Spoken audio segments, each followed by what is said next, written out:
And relationship management is, of course, maintaining good manners with people. So it aligns with all of those principles that we have been given by our Prophet ﷺ. The question is, how do we build this EQ? So let's take it one by one. As I said, the self-awareness, we have to, my friends, we have to give ourselves time. Allah Ta'ala says on the Day of Judgment, بَلِ الْإِنسَانُ عَلَى نَفْسِهِ بَصِيرًا وَلَوْ أَلْقَى مَعَاذِيرًا. On that day, people will be a witness against his own self, even if he gives 1,000 excuses. وَلَوْ أَلْقَى مَعَاذِيرًا. So is it not good that we look into ourselves today and without giving ourselves any excuse, by being honest with ourselves, we tell ourselves this is what's right in me and that's what's wrong in me? Is it not emotionally intelligent? That I look at myself today. Sayyidina Umar radiallahu ta'ala anhu used to say, "Hasibu qabla an tuhasabu." Take account of yourself before that you are taken into account. That is on the Day of Judgment. Once famous story, we all know that once Sayyidina Hanzala radiallahu ta'ala anhu came out from his house on his street and he was loud,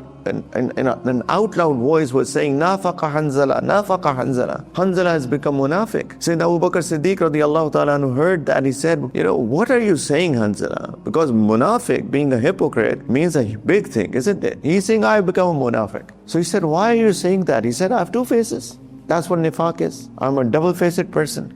He said, "Why?"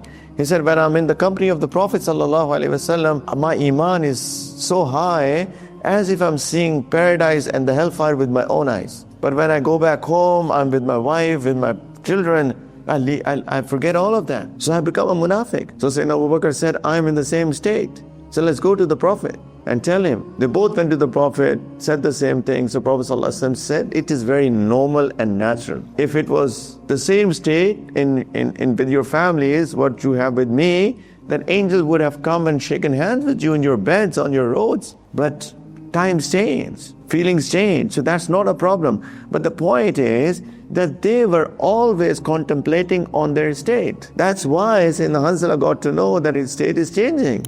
This is Muhasabah, this is self-contemplation, this is self-awareness. I need to know myself.